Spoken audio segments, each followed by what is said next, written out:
नमस्कार। आज वैशाख शुक्ल त्रयोदशी शके 1937 सादर करीत आहोत ठाणे वार्ता।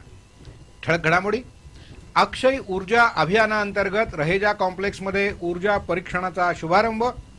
विशेष मोक्का न्यायालयाकडून मोक्काखालील 7 आरोपींची निर्दोष मुक्तता आणि स्वातंत्र्य लढ्यातील आद्य क्रांतीवीर शहीद राघोजी भांगरे यांना 167व्या स्मृती दिनानिमित्तानं ठाणे कारागृहात अभिवादन। या आणि इतर घडामोडी विस्तृतपणे पण काही क्षणातच।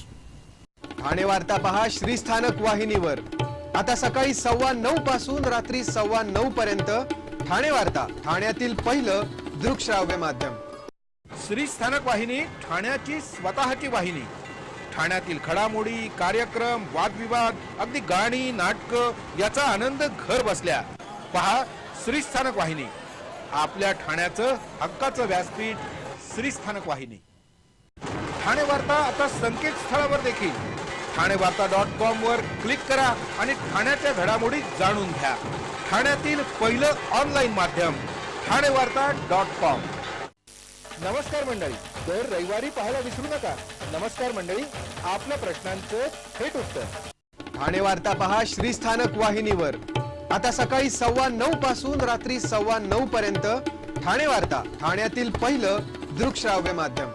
केंद्र शासनातर्फे सोलर सिटी हा दर्जा प्राप्त झालेली ठाणे महानगरपालिका शहराच्या शाश्वत सर्वांगीण विकासासाठी कटिबद्ध असून अक्षय ऊर्जा अभियानाच्या सर्वतोपरी सहकार्य करण्याची ग्वाही महापौर संजय मोरे यांनी दिली आहे। समता विचार प्रसारक संस्थेतर्फे अक्षय ऊर्जा अभियानांतर्गत ऊर्जा परीक्षण करण्याचा उपक्रम सुरू करण्यात आला आहे। ठाण्यातील रहेजा कॉम्प्लेक्स इथल्या आमल्फी अस्कोना या गृहसंकुलाच्या ऊर्जा परीक्षणास सुरुवात करून या अभियानाचा महापौरांच्या हस्ते शुभारंभ करण्यात आला। या उपक्रमाची दखल देशातच नाही तर जागतिक पातळीवर देखील घेतली जाईल असा आशावाद महापौरांनी यावेळी व्यक्त केलाय। स्थानिक नगरसेवक रवींद्र फाटक यांनी देखील या उपक्रमाचं कौतुक करून प्रत्येक नगरसेवकानं आपापल्या प्रभागातील जास्तीत जास्त गृहसंकुलांचं ऊर्जा परीक्षण करून घेतलं जाईल हे पाहावं असं आवाहन केलं।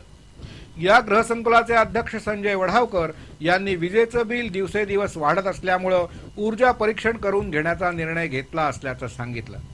या ऊर्जा परीक्षणामध्ये एकलव्य विद्यार्थी तसंच विद्याप्रसारक मंडळाच्या तंत्रनिकेतनाचे विद्यार्थी सहभागी झाले असून विजेटीआयचे ठाण्यात राहणारे विद्यार्थी देखील सहभागी होणार असून त्यांना यासाठी प्रशिक्षित केलं जाणार असल्याचं अक्षय ऊर्जा अभियानाचे जनक संजय मंगो यांनी सांगितलं।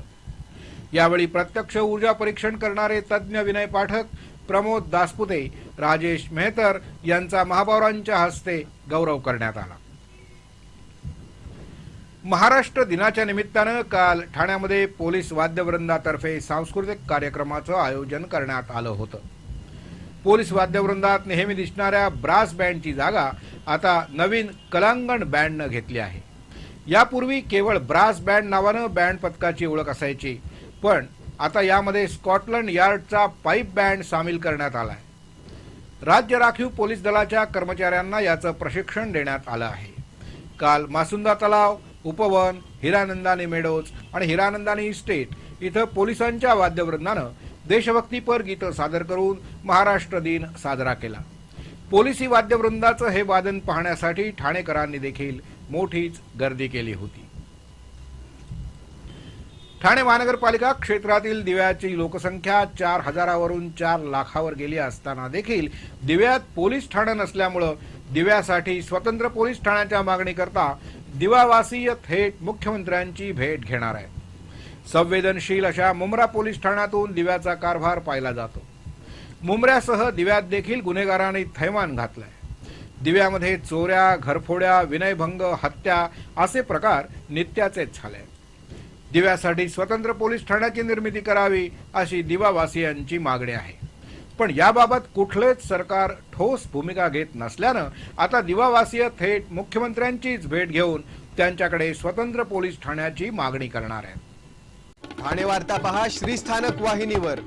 आता सकाळी 9:15 पासून रात्री 9:15 पर्यंत ठाणे वार्ता, ठाण्यातील पहिलं दृकश्राव्य माध्यम।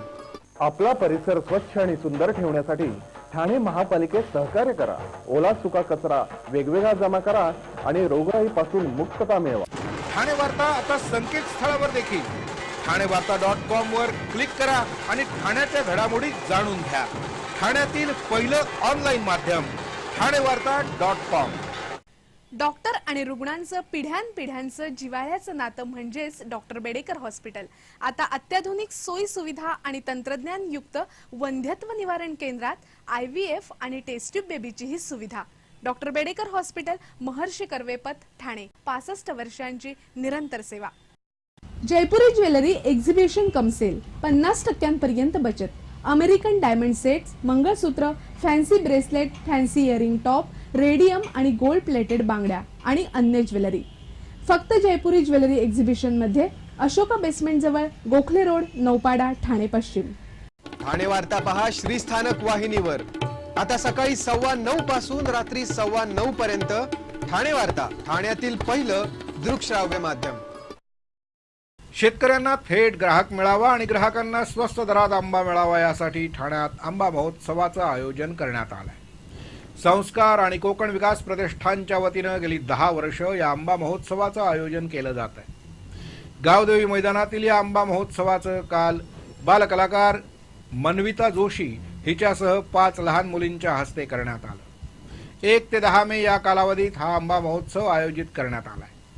कोकणातील आंबा उत्पादकांना थेट ग्राहक मिळावा आणि ग्राहकांना देखील चांगल्या दर्जाचा आंबा वाजवी दरात मिळावा या उद्देशानं या आंबा महोत्सवाचं आयोजन करण्यात आलंय.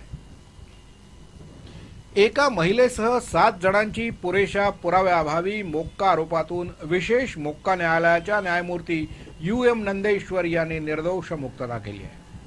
या 7 जणांना भाईंदरमध्ये झालेल्या एका दरोड्या प्रकरणात 2008 मध्ये अटक करण्यात आली होती.